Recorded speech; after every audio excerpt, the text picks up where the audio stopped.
Yesterday I was tending to some plants that I have in my back porch, and all of a sudden I heard the sound of a giant wood-boring bee. And I confess this, my brothers and sisters, that I have an immense fear of any animal that not only flies, but has a stinger, such as bees, wasps, hornets. And that sound, that low came to me as a warning, saying, I am near, don't mess with me or I will sting you. That's kind of funny because people listen to warnings all over. You know, when it comes to bad weather conditions, they warn you ahead of time, especially when it gets extreme, like tornadoes and hurricanes. They tell you to flee. It's also funny when you go near a beehive. You know, you get a warning from the hive itself saying, don't come near us or we'll sting you, to defend our home. It's funny, you walk into an area and there's a rattlesnake, and it warns you too. It has a clear, distinct warning. Everything has a warning.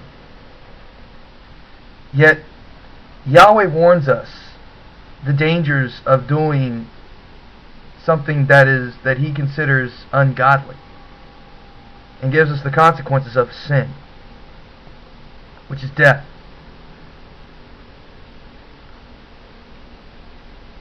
You know, like I said, some of us sometimes take that risk and end up paying a heavy price for it. You know, we cross that rattlesnake's path and we get bit.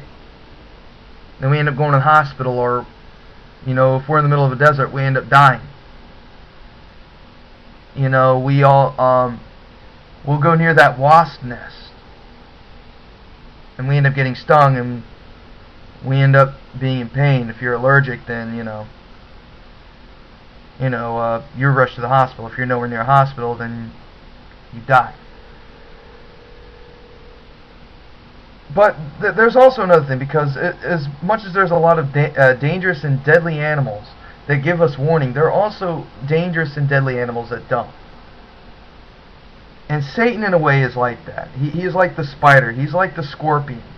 He's like the silent snake.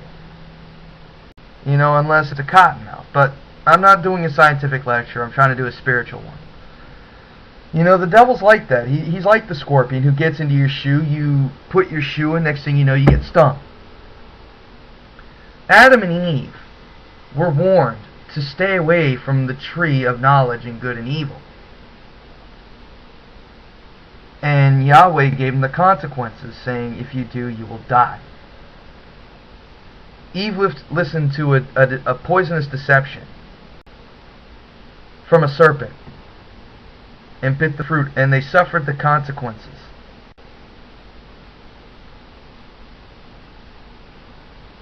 Cain was deceived silently by Satan when jealousy entered his heart, because Abel, his brother Abel, was giving Yahweh a better offering with his heart.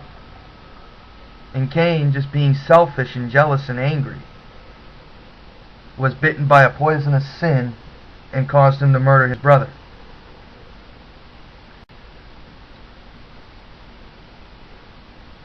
David let adultery into his heart and lusted after Bathsheba and murdered her husband Uriah. And he suffered that sin grievously by losing not only his firstborn son of Bathsheba, but also his sons that were born from his other wives. You know, you read about people who've sinned in the Bible, and you're well aware of the consequences. Ananias and Sapphira held back and lied to Peter. And the Holy Spirit caught him off guard and took them away by death. You know, there's a warning, a clear warning, that Yahweh gives us what happens when we sin. You know, what happens when we get drunk. You know, what happens when we have premarital and unprotected intercourse. What happens when we steal. What happens when we lie. And we know what happens, yet we don't realize that though here on earth nobody sees it, and nobody records it, and though they put it in the law, nobody records it. Yahweh records everything. But sin is like a very dangerous venom that has affected a lot of people, including people in the Bible. And it causes a spiritual death. It causes us to be in spiritual pain and agony until that time comes when you are on your deathbed and you wonder what is happening, and the next thing you know, you slip away into death in your spirit. Well, I have good news. Yahweh gave us an antivenom. You know, as Silverado the horse is a transference of venom from venom to antivenom, Yahweh gave us an antivenom, Yahshua the Messiah. And in that, his blood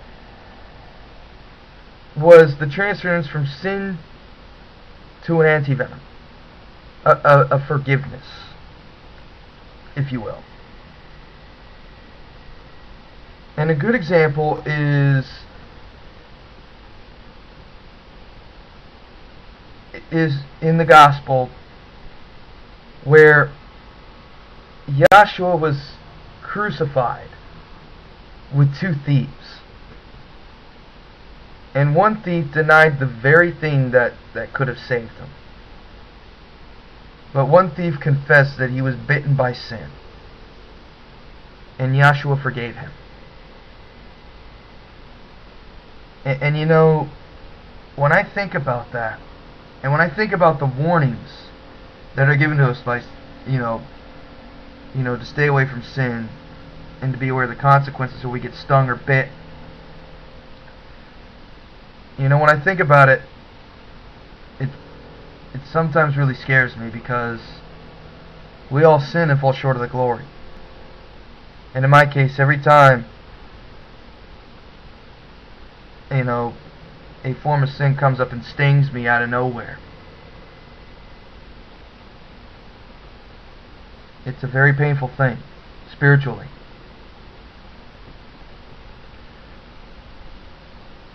Yahshua loves you and wants to set you free of the poison that is in you.